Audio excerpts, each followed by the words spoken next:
Bonjour à tous et bienvenue dans cette nouvelle vidéo de la finance décryptée. Cette vidéo est la première d'une série qui traitera de la macroéconomie. Nous allons parler aujourd'hui d'un concept que vous connaissez tous, l'inflation.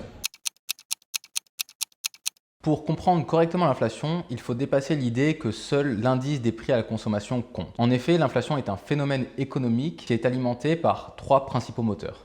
Le premier moteur de l'inflation est l'inflation par la demande.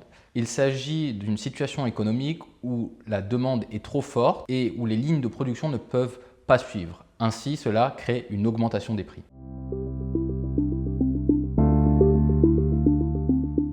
Le deuxième moteur de l'inflation est l'inflation par les coûts.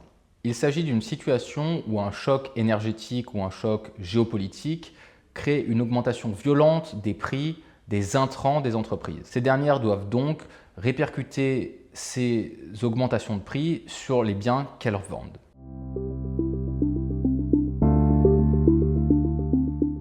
Le dernier moteur de l'inflation est l'inflation monétaire. Cette dernière a été théorisée par le prix Nobel d'économie Milton Friedman qui estime qu'elle advient lorsque la circulation de la monnaie augmente plus vite que la richesse que crée une économie. Ainsi, les unités de monnaie se diluent et créent une dévaluation mécanique. C'est donc l'augmentation rapide des liquidités qui crée la hausse des prix et non pas l'inverse.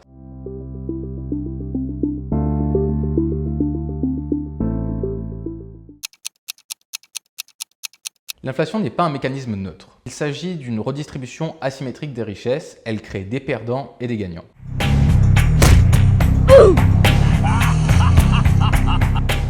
Du côté des perdants, nous avons les investisseurs passifs.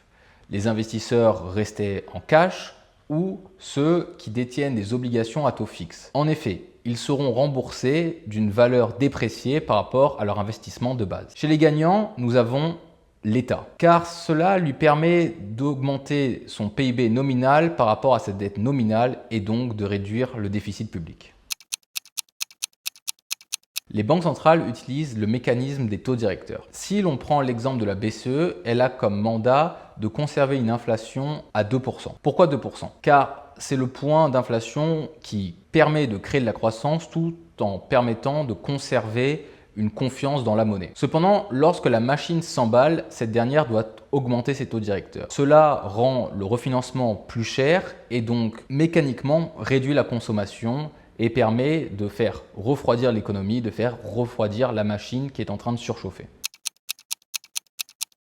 Oui, effectivement, il y a des épisodes historiques dans lesquels l'inflation joue un rôle majeur. Ces épisodes historiques nous permettent de comprendre en quoi l'inflation est destructrice pour les économies, les États, mais aussi les populations. Le premier exemple dont j'aimerais parler avec vous, c'est l'exemple de la République de Weimar en 1923. Ainsi, étranglée par ses dettes, l'Allemagne fait fonctionner la planche à billets de manière industrielle. Cela crée une défiance totale dans sa monnaie de l'époque, le mark, et crée une situation de pauvreté extrême dans ce pays. Pour certains, il s'agit des premières secousses qui mèneront quelques années après à la Seconde Guerre mondiale. Le deuxième épisode dont j'aimerais vous parler, c'est la stagflation des années 70. Dû au choc pétrolier, les prix augmentent fortement dans le cadre d'une économie ayant une croissance proche de zéro. Nous avons donc deux phénomènes qui sont parfois opposés, peu de croissance et une inflation forte. Cela créera des complications économiques dans le monde entier jusqu'en 1979 quand le patron de la Fed, Paul Volcker, permet une augmentation violente des taux directeurs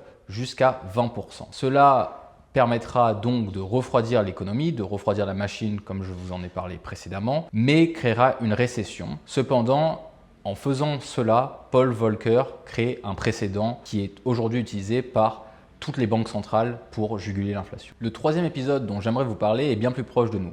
Il s'agit de la crise post-Covid entre 2021 et 2023. Dans une économie totalement confinée, les banques centrales ont injecté énormément de liquidités pour soutenir cette économie, les entreprises et les ménages. Cependant, lors de la réouverture post-Covid, ces liquidités sont entrechoquées à des chaînes logistiques totalement bloquées. Cela a créé une inflation record, près de 10%, et mènera au cycle de hausse de taux le plus important et le plus rapide de ces 40 dernières années. L'histoire et l'économie nous apprennent une chose sur l'inflation, c'est que pour un investisseur, l'immobilisme est synonyme de perte en capital réel.